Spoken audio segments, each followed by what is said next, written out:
Auzubillahiminash-shaytanir-rajeem. Bismillahir-rahmanir-rahim. Assalamu alaikum. Today we are going to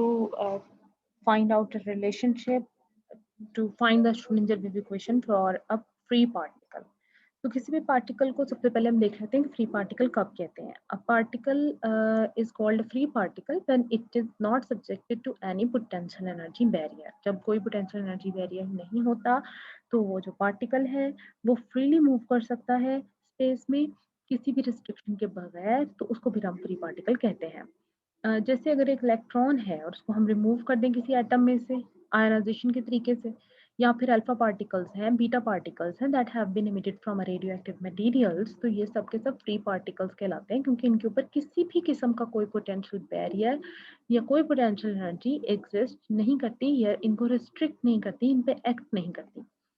तो इस case में फिर क्या होगा कि आपके पास जो पोटेंशियल एनर्जी है that will be equal to zero, और सारा का सारा हैमिल्टोनियन ऑपरेटर जो है वो इस पार्टिकल की मूवमेंट या मोशन के हवाले से ही होगा. तो जो टोटल एनर्जी है, जो वो kinetic energy plus potential energy के बराबर है, तो काइनेटिक एनर्जी ऑपरेटर को हमने minus h cut square over 2m कर ली स्क्वायर ओवर कर ली x square plus v x लिखा है. This is in one dimension only ना, अगर पार्टिकल सिर्फ एक्स एक्सिस में मूव कर रहा है तो वी एक्स जीरो हो जाएगा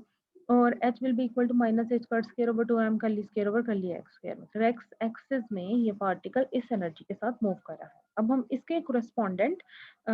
श्रोडिंगर वेव इक्वेशन जो है वो डराइव करेंगे और हम देखेंगे कि किस तरीके से इसका फ्री पार्टिकल जिसका कि मास m है और जो किसी वेव फंक्शन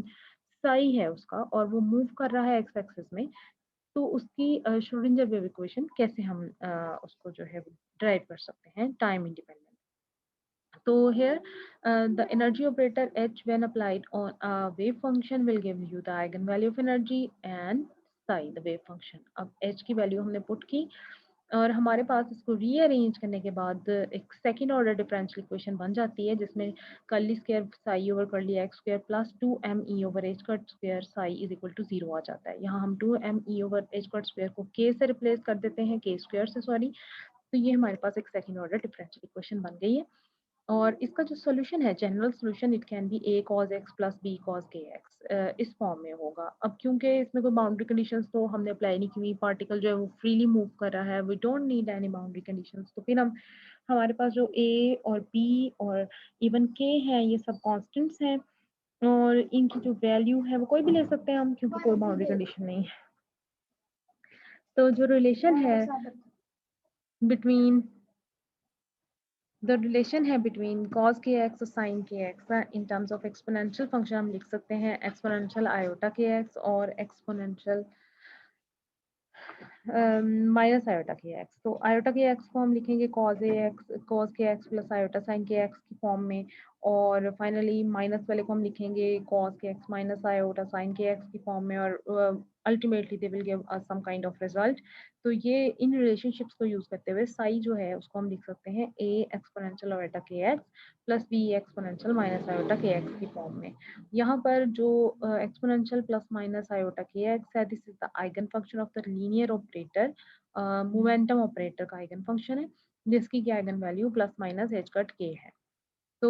हम अगर इक्वेशन से देखें k square is equal to 2me over h cut square है, तो h cut square k square is equal to 2me और जब हम इसका अंडर रूट लेते हैं तो h cut k is equal to 2me under root, जहाँ पर एच कट के जो है वो px यानी लीनियर मोमेंटम है और इसलिए हमने एक्सपोनेंशियल आयोटा के एक्स को लीनियर मोमेंटम ऑपरेटर का नाम दिया था. तो ये लीनियर मोमेंटम है किसी भी फ्री पार्टिकल का. अगर हम इसके साथ वेवलेंथ एसोसिएटेड निकालना चाहें तो वी विल यूज द डी ब्रॉये wave wave particle duality relationship. तो वो हमारे पास lambda is equal to h by p x आएगा. एच ओवर पी एक्स को हमने 2me अंडर रूट की फॉर्म में लिखा हुआ है. अब जो वेव इक्वेशन फंक्शन है फ्री पार्टिकल का वो हमारे पास था a exponential iota k x plus b exponential minus iota k x की फॉर्म में. अगर हम b को जीरो पुट कर देते हैं तो wave function will be equal to a exponential iota k x आ जाएगा. यहाँ पर a exponential iota k x is the particle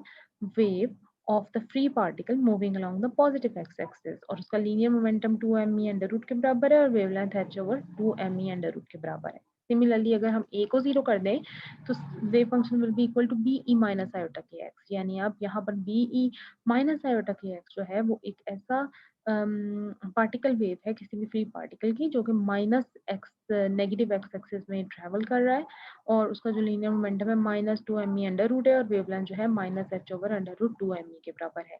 तो बाकी जितनी भी वैल्यूज हैं ए और बी की, तो वेव्स जो हैं उनके लिए सुपर इम्पोज होती हैं of the two waves travelling in the opposite direction. तो उनके लिए क्या होगा कि जो वेव्स हैं they will be super impose और द वेव फंक्शन फिर उसको हम फर्दर बिल्कुल भी नॉर्मलाइज नहीं कर सकेंगे क्योंकि जो वेव फंक्शंस हैं they have appreciable value for all the values from minus infinity to positive infinity. अब हम एनर्जी देखते हैं फ्री पार्टिकल की, तो वो हमारे पास k square is equal to 2 m over h cut square से जब हम निकालते हैं तो E is equal to h cut square k square over 8 pi square m के बराबर आता है। Sorry this is h square actually. तो द एनर्जी है ये कोई भी वैल्यू हो सकती है that is greater than 0 because k has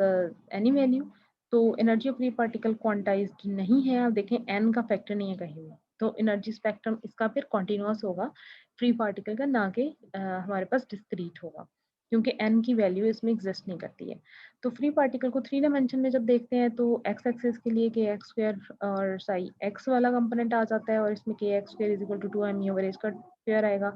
और नॉर्मलाइज्ड इसका जो वेव फंक्शन होगा that be will be 1 over under root 2 pi e exponential आटा के एक्स एक्स। तरीके से y के लिए हम इसको y की फॉर्म में लिखेंगे के वाई और हमारे पास वेव फंक्शन होगा 1 over under root 2 pi exponential आटा के वाई वाई। और इसी तरीके से z के लिए हमारे पास के जेड स्क्वायर की फॉर्म में आएगा और वेव फंक्शन भी कोरस्पॉन्डिंगली क्या होगा हमारे पास psi z is equal to wave function is the function of z in the z dependent Schrodinger wave equation से हमने इसको निकाला है that is 1 over under root 2 pi exponential आटा के जेड जेड। तो नेट वेव फंक्शन जो है that is dependent on x y z, तो psi x psi y psi z को मल्टीप्लाई करके हमें मिलेगा और जब हम इनको मल्टीप्लाई करते हैं तो वी गेट 2 पाई की पावर माइनस 3/2 एक्सपोनेंशियल आटा के एक्स एक्स प्लस के वाई वाई प्लस के जेड जेड। और finally we get 2 pi minus 3/2 exponential iota k dot r। तो k यहाँ पर k x plus k y plus k z है और साथ में उनके कंपोनेंट्स हैं corresponding यूनिट वेक्टर्स हैं i j और k, और इसी तरीके से r जो है that is x i hat plus y j hat plus z k hat।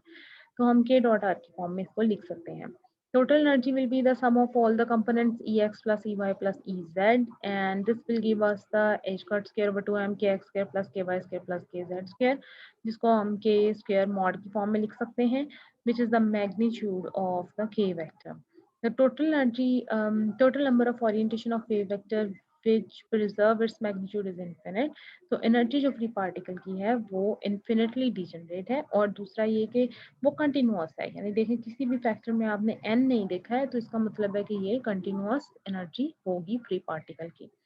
तो याद रखने वाली बात यह है कि इसका वेव फंक्शन कैसा डिफाइन होता है और फ्री पार्टिकल के केस में, और सेकेंडली फ्री पार्टिकल के केस में क्योंकि किसी किस्म का कोई पोटेंशियल बैरियर इस पे नहीं अफेक्ट कर रहा होता तो फिर उसमें हम वी एक्स को ले लेते हैं 0 और there is no boundary condition क्योंकि वो कहीं भी बाउंडेड नहीं है।